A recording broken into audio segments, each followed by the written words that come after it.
আসসালামু আলাইকুম। যারা আজকে ভিডিওটা দেখছেন বা দেখবেন আপনাদের সবাইকে অসংখ্য ধন্যবাদ জানাচ্ছি। মানুষ বড্ড বেশি অন্যায় করে ফেলতেছে। বলে ভালোবাসা দিয়ে নাকি মানুষকে পাল্টানো যায়। আমি এটা মনে করি না। এজন্য আমার বাসার অনেকের সাথে আমার চিন্তাধারা মেলে না। আমি পারফেকশন বলতে কারো যত্ন নেওয়ার দক্ষতা বুঝি। আমি সম্মান দেওয়া বলতে কারো কথার ধরন মার্জিত রাখাকে বুঝি। আমি সৌন্দর্য বলতে কারো স্বচ্ছতম মনোবলকে বুঝি। যেমন উপহার বলতে কারো বুক পকেটে করে আনা ফুলকে বুঝি। আমার কাছে হাইট, সাইজ, কালার ম্যাটার করে না।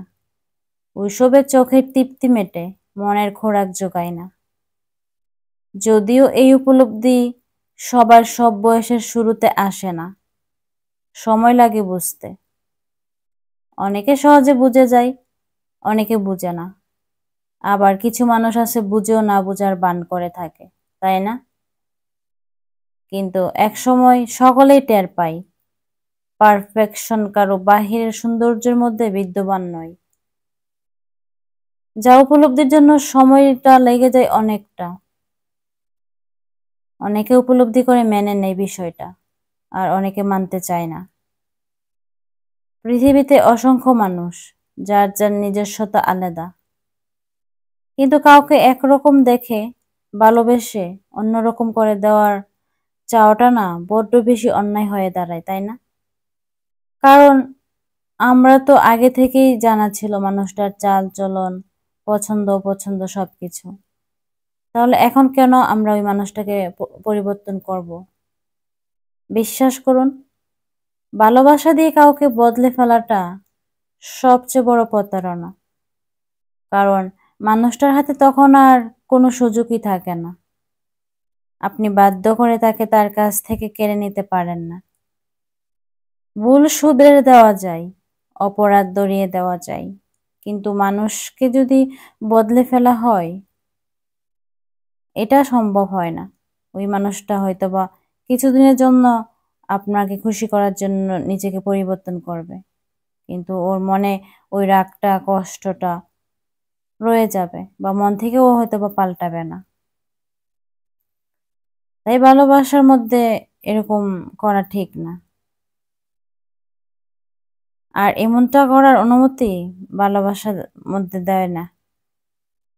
আমার মতে যে যেমন, যাকে আমরা যেভাবে শুরুতে দেখছি ওইভাবেই মেনে নেওয়াটা উচিত। আমার এই কথাগুলা অনেকের সাথে হয়তোবা আপনারা যারা ভিডিওটা দেখবেন তাদের সাথে মিলবে বা তারা এটা মানবেন, কিন্তু আমার আত্মীয় স্বজনের মধ্যে অনেকেই এটা মানে না। সবাই বলে একটা মানুষ তোমাকে ভালোবাসছে, ওই মানুষটা তোমার জন্য পুরোপুরি পাল্টাবে না কেন? তাহলে মানুষটাকে ছেড়ে দাও যদি না পাল্টাইতে পারে, বা তুমি মানুষটার জন্য পাল্টাই যাও। কেন এরকমটা করতে হবে কেন? আমার জন্য কেউ পুরোপুরি পাল্টাই যাবে, বা আমি কারোর জন্য কেন পাল্টাই যাব? আমার নিজস্ব ব্যক্তিগত মতামত বা স্বাধীনতা তো থাকতে পারে, তাই না? এখন এটা কাউকে আমি বোঝাইতে পারি না।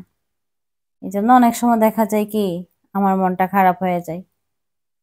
আর যখনই মন খারাপ থাকে তখন আমার পছন্দের কাজগুলো আমি করতে থাকি, বা যখন মন ভালো থাকে তখন আমি কাজ করি। মানে আমি কাজের মধ্যে দিয়ে আমার সময়টা কাটাইতে চাই। কারোর সাথে কথা বলে, কথার অমিল করে, কাউকে কষ্ট দিয়ে, তর্ক বিতর্ক করে সময় কাটিয়ে আমার কোনো লাভ নেই তো। কারণ আমি আমার মতো, আমার চিন্তাধারা আমার মতো। এখানে এসে দেখি কৃষ্ণচূড়া ফুলগুলা এত সুন্দরভাবে ফুটে আছে। আমার কাছে না কৃষ্ণচূড়া ফুল, গাঁদা ফুল, কাঠগোলাপ এই ৩টা ফুল এত বেশি ভালো লাগে। পৃথিবীতে মানুষ কত ধরনের ফুল পছন্দ করে, তাই না? কিন্তু আমার কাছে কেন জানি এই কৃষ্ণচূড়া ফুলের প্রতি মনটা একদম পড়ে থাকে। আর এত বেশি ভালো লাগে। এই ফুলগুলা কেউ কাউকে উপহার দেয় না। নিজে নিজে ফুটে, নিজে নিজে ঝরে পড়ে থাকে। ইস! আমাকে যদি কেউ কৃষ্ণচূড়া ফুল এনে দিত, কাঠগোলাপ এনে দিত, গাঁদা ফুল এনে দিত, কত খুশি হইতাম। আমার কাছে অনেক বেশি ভাল লাগতেছিল আজকে। আমি আজকে এখানে চলে আসছি বাঁশের, মানে যেখানে বাঁশের জিনিসপত্র বিক্রি করে ওইসব দোকানে। এখানে বাসার জন্য কিছু জিনিস কেনাকাটা করব। তার আগে ভাবলাম যে একটু ভিডিও করে নেই। ভিডিওটা আমি নিজেও দেখবো আর আপনাদের মাঝে শেয়ার করব। এখানে অনেক কিছু ছিল, তো আমার যতটুকু দরকার ছিল এগুলা কিনে নিয়ে আসছি। কি কিনলাম ওইগুলো আপনাদের মাঝে আমি পরে এক সময় শেয়ার করে নিব। এখন শুধু দোকানের ভিডিওটা শেয়ার করে নিচ্ছি। তো এ পর্যায়ে কিন্তু প্রায় সন্ধ্যা হয়ে যাচ্ছিল। এখানে এসে দেখি আবার কৃষ্ণচূড়া, ভাল লাগতেছিল তাই একটু ভিডিও করে নিলাম। এখন আমরা একটা পার্কে চলে আসছি ফুচকা খাওয়ার জন্য। আমি আমার সাথে আরেকজনকে নিয়ে আসছি। আমার কাছে আজকে ফুচকাটা এত বেশি ভাল লাগতেছিল, তো আমি 4 প্লেট ফুচকা অর্ডার দিছি। খেয়ে ভাল লাগছিল তাই আবার অর্ডার দিছি। এখানে সবসময় আসা হয় না, তবে যখনই আসি তখন দেখা যায় কি বেশি করে মন ভরে ফুচকা খেয়ে যাই। সবসময় আসলে হয়তো বা তেমন একটা খাওয়া হইতো না। আর কেন জানি ফুচকার প্রতি ইদানিং আমার এত বেশি আগ্রহ ফুচকা খাওয়ার প্রতি জাগতেছে, আমি বুঝতেছি না। আগে তেমন একটা পছন্দ করতাম না, কিন্তু ইদানিং অনেক বেশি ভাল লাগে ফুচকা খেতে। আচ্ছা, আমার ভিডিওতে যদি কোনো ভুল ত্রুটি থাকে তাহলে প্লিজ আপনারা সবাই এগুলা ক্ষমা সুন্দর দৃষ্টিতে দেখে নেবেন।